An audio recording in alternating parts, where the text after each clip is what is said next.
All right, y'all, so after your 5-minute cardio style warm-up, you can do some extra stretching, like we've said pretty much every day this week, and then we're gonna go straight into a 5-minute modem of some skill work. Today it includes the burner warm-up again, which we did on Monday, so if you didn't see that video on our YouTube channel, go back and look at the video of Marcus showing the burner warm-up, and you can even do that for a couple of minutes before you start this portion, just to drill that, make sure it's really set in. So each minute of this modem, you're gonna go through the burner, doing each part just once. And then after you've done the last part of the burner warm-up, which ends up in a full squat snatch, you'll stand it up, keep your wide grip, and you'll go straight into 3 Cuban press. So you'll pull your bar up, high elbows, turn over, press it out, bring it back down to the same 90-degree angle, turn it over, keeping elbows high and down. Pull up, turn over, press, pull down, turn over, press. You'll do 3 of those, then rest the rest of that minute, and then the next minute you'll start over going through the burner warm-up followed by 3 Cuban press. Do that every minute on the minute for 5 minutes.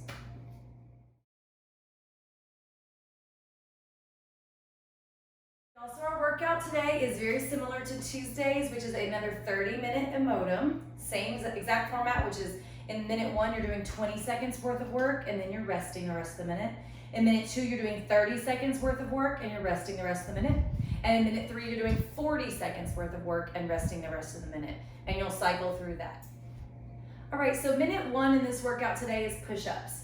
And probably by now, most of us have been tagged in the push-up challenge going around on Facebook. And so we've seen a lot of half range of motion, short stroking style push-ups. And so we don't want to be one of them, okay? So if you post your video online and you tag CrossFit ISI, we only want you to be showing the best push-ups, which just means full range of motion, okay? We're not judging anybody's beginner style, because you can totally be beginner and you can be on your knees and do wonderful push-ups. The thing that doesn't change is full range of motion means that your chest touches the floor, okay? So wide boxy elbows, diving our face towards the floor is not full range of motion, okay? So we need to pull those hands in, make sure our hands are underneath our shoulders, and make sure that we're getting full range of motion by keeping our elbows in close, taking our chest to the ground, and pushing back up. And again, that can be done on knees or toes. So we're not dogging anybody for being a beginner on push-ups, but we're not compromising form just to start off, okay? So we wanna make sure that we have a nice plank position, whether that's on knees or toes, and we have our hands in a little bit closer rather than farther out so that our elbows aren't bowing out,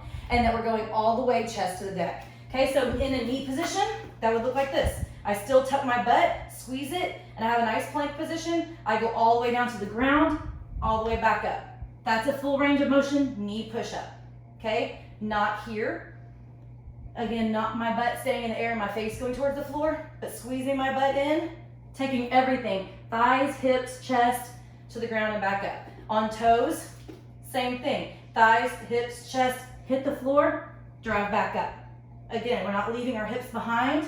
We're also not letting everything fall to the floor and then pushing up the light part first and then kipping the heavy part up, okay? So make sure that that part doesn't lag behind, stay on the ground, okay?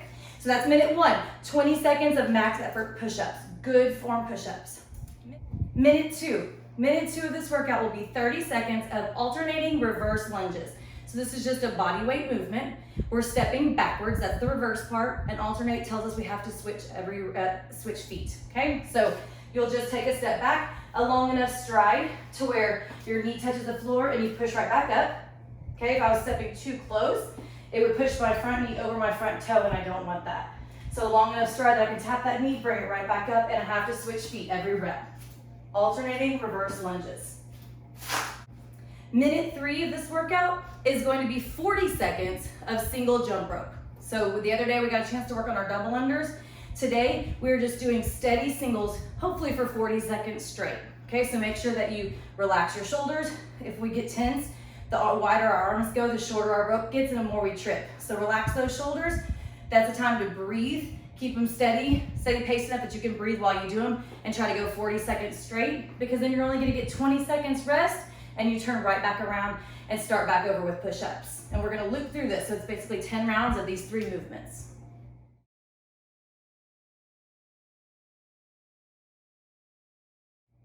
All right, the accessory work today is pretty self-explanatory, but I'm gonna go over it just in case you have any questions. It's 10 minutes for quality, and it's 30 seconds in each position, and you're just gonna see how many times you can get through in 10 minutes.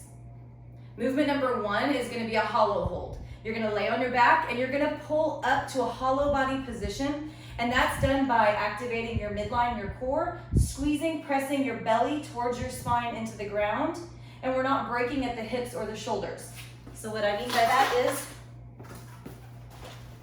lay down, and then by squeezing your entire midline, that pulls your arms and your legs up, okay? So notice I didn't pull my shoulders up, I didn't pull my legs up, but rather I tightened in the middle and pulled my lower back towards the floor, which pulls me into a hollow body position.